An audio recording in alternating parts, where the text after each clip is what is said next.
Hey, good morning, good afternoon, or good evening, or whenever you might be watching this video. Thanks for tuning in. And if this is your first time seeing Walking in My Shoes, be sure to go back in the history and you'll view the first segment. So this is segment 2 of 2. Interview with an expat. So I am here with Mike from Live My Ass Off. It's Mike's, by the way. Oh, Mike's. You know that, right? Yes. I mean, you've watched me long enough. I've watched him long enough to know. So this is Mike, or Mike's. I'm plural. Plural. So he has a YouTube channel. Mike, go ahead and pub it out for us. Live My Ass Off is the easiest way. YouTube.com/Live My Ass Off. So, yeah, so we're in our segment 2. We had a fun time in segment 1. Be sure to like and subscribe. Go backwards. Check it out. In this segment, we're going to talk about a couple things we left off on. We're going to talk about coming over here, your first trip. Yeah, your first trip. Talk about some of the things, the pros and cons, things you need to do coming over here. We're also going to talk about some of the travel tips. We're going to give you an update on Thailand now. So traveling now is quite a bit different than it was in 2019, but it's also quite a bit different than what it was only a couple months ago. And it's all good stuff, by the way. We're also going to talk about meeting girls, Thai girls, lady boys, whatever your jam is. We're going to talk about it because it's Nice something segue. that gets asked That quite was a good. bit. It's subtle. And we're going to talk about living over here. And I'm going to give some life experiences just for me. I don't live here yet, but things I'm running into, challenges that Mike will have some insight to, and we'll talk about those few items. So be sure to stay tuned to check out all those different things that we're going to talk about. Great. So we're going to roll into, so we exited our last video, not abruptly. We did kind of talk about quite a bit about coming over. Right. So coming over here to Thailand the first time. So you guys, hopefully you guys are checking out different videos or whatnot to see about, can you come over here? So one of the things I want to tell you is that we're not like some official advice network that's run by the Thai embassy or anything like that. Yeah. So be sure to go to the Thai embassy website, see if your country's eligible, if you're coming from the States, America, if you're coming from Europe or wherever you're coming from, be sure to check it out. The things that we're talking about are some personal experiences, updates that we get online. Keep in mind, it is online. Whether it's the Thai embassy website, different articles, different YouTube channels, or just people telling us. I can tell you right now, as of June 1st, it is my understanding through the Thai website, the Pass and Go Thailand Pass will no longer exist, Correct. at all. Now, to be fair, Gracie's coming over here on May 28th, and her Thailand Pass, I mean, the only thing you have to do is basically log into a website and upload like 3 things, which are pictures Correct. of your passport and that sort of thing. So Right, your pictures, your passport, they're vaccine card. A vaccine card, and they're wanting you to have a 20,000 USD coverage of COVID. So Insurance, insurance. Which I bought for her for 30 days, and it was 600 baht. Right. $18. $18. Free. So again, that's pretty cool. Mm-hmm. So simple. One of the things I always wonder about is, why aren't you here? And it's a pretty straightforward question. Where are you at? I say that all the time in my videos. Mike talks about living the dream. I talk about living your best life. Go where you're treated best. Why aren't you here? Right now, Thailand, it's pretty awesome to come. It is sweet to be here. I like to use the phrase sweet balls. And Mike's is amaze balls, which is so funny. You gotta be amaze balls. It is a great time to come to Thailand. It's absolutely gorgeous. It's beautiful. It's a great time. It's easy to get here if you have And an again, American keep passport. in mind, like, this is Robbie's opinion, because I think it is too. But there's a lot of guys that are like, "Oh my God, dude, it's so humid," and all that. It's scary. Just know that it's not the coolest time of year. Oh, you're talking about weather-wise.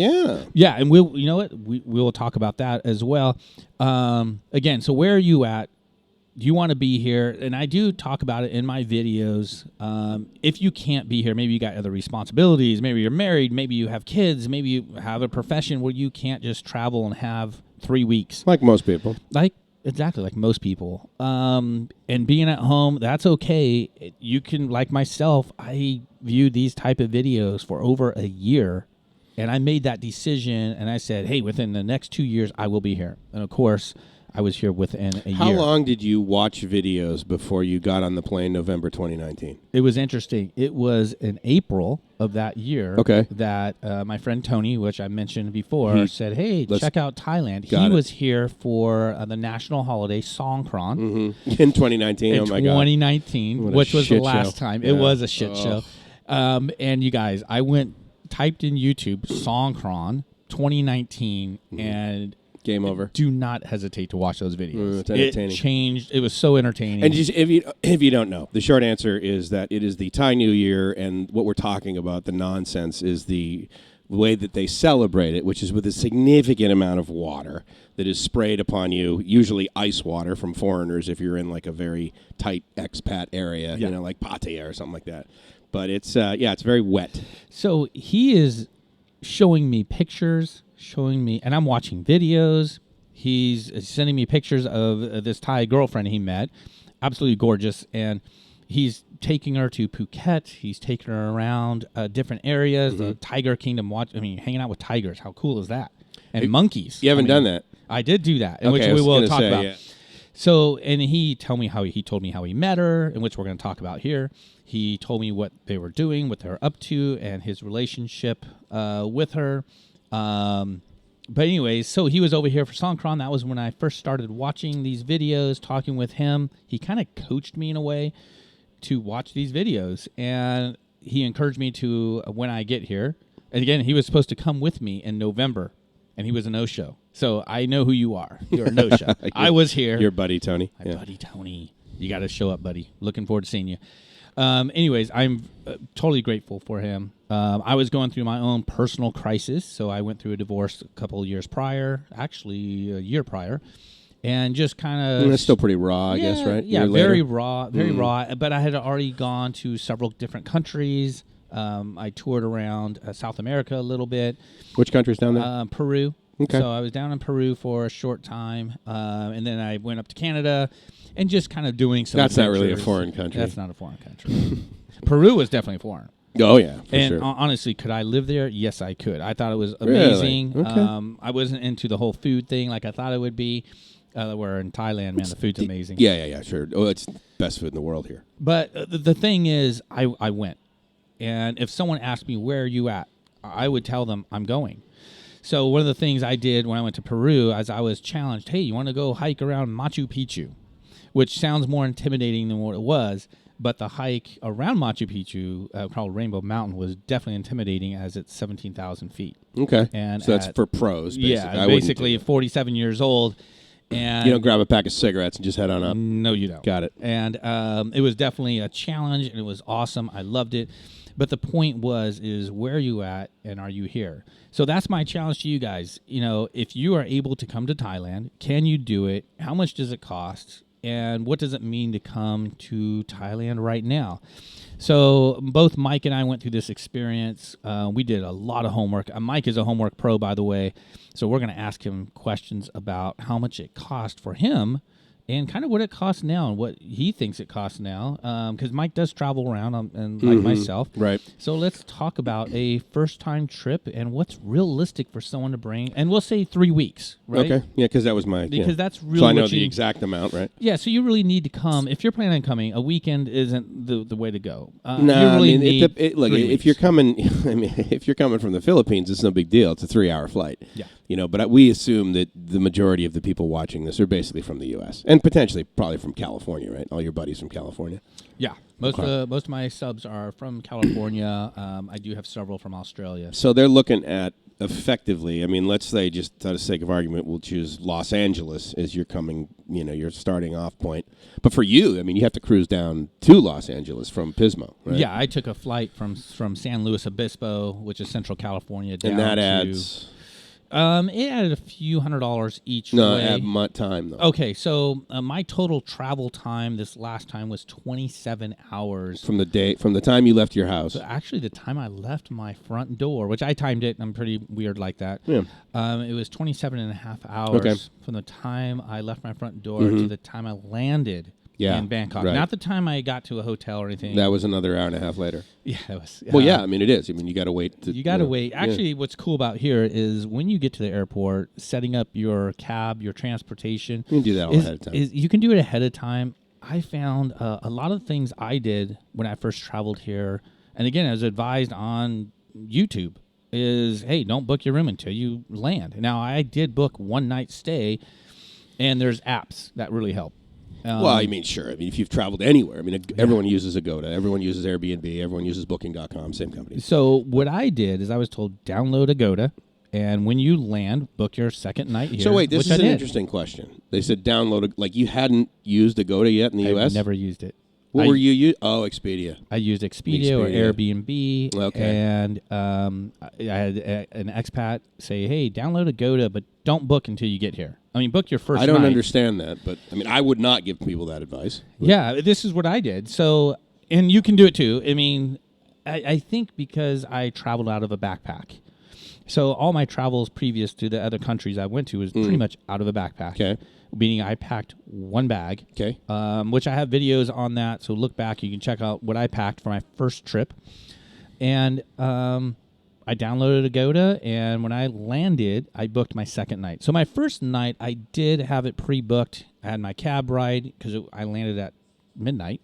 Yeah, a lot of times if you're coming from the U.S. and you're leaving during the day, you're going to end up getting here. I mean, I think the shortest flight I've ever taken from LAX was like 18 hours, and it was a 45-minute layover in Taiwan. But, I mean, it's Taiwan, right? So they're totally efficient. You could totally make it because you got to go from one gate. You got to go through quarantine effectively, which, of course, you don't stay there. But you got to go through, the transit. And so that's really easy. But wow, Taiwan. So, and I landed, and then I had my layover in Tokyo, which was an hour and 35 minutes. Narita's big. Sometimes that takes at least an hour. Yeah. So, and the cool thing is I had my transportation set up ahead of time, in which I hired a private company, which I can, if you guys in the comments want to know who I used, I have no problem sharing their information. But to be fair, that's based on you not spending time in Bangkok once you get here. Right. I would highly encourage people, I think as you have too, to stay here for a little bit. Right, and you can book that ahead of time. I use Agoda. There's also Airbnb. Hotel, yeah. Yeah, I use Agoda to book my hotel. And you guys, keep in mind the prices are very affordable. I stay at Holiday Inn Express in Bangkok, Siam. Which is right city center, and I stay there, and it's about $30 to $60 a night, depending on the time you stay. Yeah, you got a really expensive room. On my first night was what $60. the hell? I mean, and just so you know, I mean, that may sound goofy for me to say that, right? But because over here, I mean, normally I pay about 1,000 baht a night for a hotel which room. is $30. Which is like $30, and that includes all taxes, the whole deal. Yeah, and that's what I'm paying now. And Agoda is a 17% uplift. So whatever they add, you got to add 17% with tax and fees and that sort of thing. So I mean, it's almost another 20%. It's a little offensive. But the point is that if you're going to do the Bangkok thing, you don't really need to book transportation ahead of time. Not a whole bunch, because you can take local transportation. Walk outside, take a taxi. The taxis are fairly... Actually, I would say 95% of the time the taxis are very trustworthy. Well, and they're super inexpensive. So a good example of the taxi, just to get into a taxi cab, it's 35 baht. So we're going to use the word baht quite a bit. And if you guys want to write this down, go for it. We'll do our best to transcribe how much it costs. I'm all about giving estimates. So right now the exchange rate is about 33 to 34 to 1. Mm-hmm. So for every 34 baht is $1. Yeah. So $1 is basically 30,000 baht. That's a simple 33,000, 34,000. But, and whatever you do, God, this brings back a great point. Don't exchange any money before you get here. Don't even bother. You're thinking, oh my God, new country, I better show up with the local currency. The second you get off the plane, before you get your luggage, you're able to exchange money. Yeah, I absolutely agree with that. So before I came the first time, I went through the Thai website, and it said you need to have 10,000 baht on hand. I went through AAA, got the exchange at AAA in the United States. Would they give you like 26 to 1 or something? I have no idea. I just remember paying over $660 or something for my 10,000 baht or whatever it was. It was awesome. pretty crazy. Yeah, but I But don't do that. Just, the best thing you can do is just make sure that your credit cards work internationally. Yeah. ATM cards. ATM, yeah, and come and go straight to an ATM. You pay $6 or $8, and then you're done. Yeah, what is it again? $220, right? Yeah, So what is that? $220. That's like $8. Yeah, so $8 USD to get your money. So again, a great tip is you're going to book your flight right now. Use Expedia or Flight Hub or whoever you use. Mike, who do you use? Unfortunately, I completely disagree with that. Using an aggregator to book your flight, I think, is a horrible idea, especially if you need to change it, and you're not going to be able to rack up the points as fast as you could. If you're in the U.S. and you already have one that is an international flight company, basically, they're part of like Star Alliance or something like this. So if you're part of United.com, for example, then you have Star and you've signed up for Star Alliance, there are a ton of Asian carriers that you're going to be able to like book with directly. I would use Expedia and Kayak to potentially get the best price. However, the algorithm actually that Google Flights has, which is also the same as Skyscanner, by the way, is actually probably the best.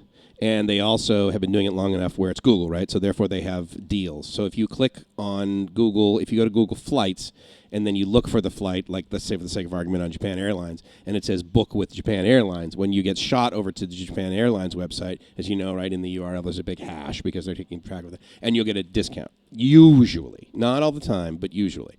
So that I would recommend going directly to the airline. Yeah. And again, it's however you decide to go. I used Expedia just because I've used it before, and it was just simple. Do you get points with Expedia? Like in other words, I do get points, but it's not that much. Like if you use Expedia enough, then it ends up being a discount. Not enough to make a difference. Okay. So again, I just use it for the ease of use. I've used it before. Whatever you decide to use, book your plane. That's really the first thing you got to do. Book that trip. Check with your. Make sure you can travel, make sure you have a passport, book your trip, and then the next thing I'm looking at, so again, we're just talking about getting here for the first time. Mm-hmm. How much cash, how much cash does someone have? Now we're talking 3 weeks. Yeah. How much cash So again, do you think your audience is single guys that are potentially going to want to meet girls. And we're going to Pattaya. And they're going to Pattaya? Yeah. I mean, dude, look at and you and I have talked about this before. When I got there, there were some days where I took 30,000 baht out from an ATM. I remember going in the morning, 10,000 baht. Later in the afternoon, 10,000 baht. And at the end of the day, it basically means I took out $300 twice. And arguably, if you're in Southern California and you take out $300 twice from your ATM, you're like, yeah, so that means I was going to breakfast. So it's like whatever. But the point is that you could easily spend $1,000 a day if you want to do a lot of stuff. And I mean, if you've never been over here and you like having a good time with the opposite sex, there's a real opportunity to do that, especially if you're going to Pattaya. And because it is so prevalent, it's almost like the kid in a candy store kind of thing. Yeah. Now, I say this with a little bit of slowness, right, and a little bit of pause in my voice because, a lot of guys can get really carried away with that. And you also need to realize that you're in a foreign country, and if you want to get drunk over here and everything, you're like, oh, my God, there are no consequences. Well, pay for it. There could be. Yeah. And do not bring drugs over here. Do not do drugs over here. Yeah. Don't be you're an idiot if you do Absolutely. that. If you've ever been to Singapore, what they say right before you're going to land in Singapore is, and so your luggage will be on gate 7, and if you're caught trafficking any illegal drugs, the punishment is death. So welcome to Singapore, and thank you for flying United Airlines. I mean, it's just that off the tongue, So that's not the case here in Thailand. But trust me, it's not like, I'm going to get a slap on the wrist and have to pay a fine. It doesn't work that way. You will get seriously punished. So stay away from that. But then, I don't know. Look, I was here, so for my first 3 weeks, I probably spent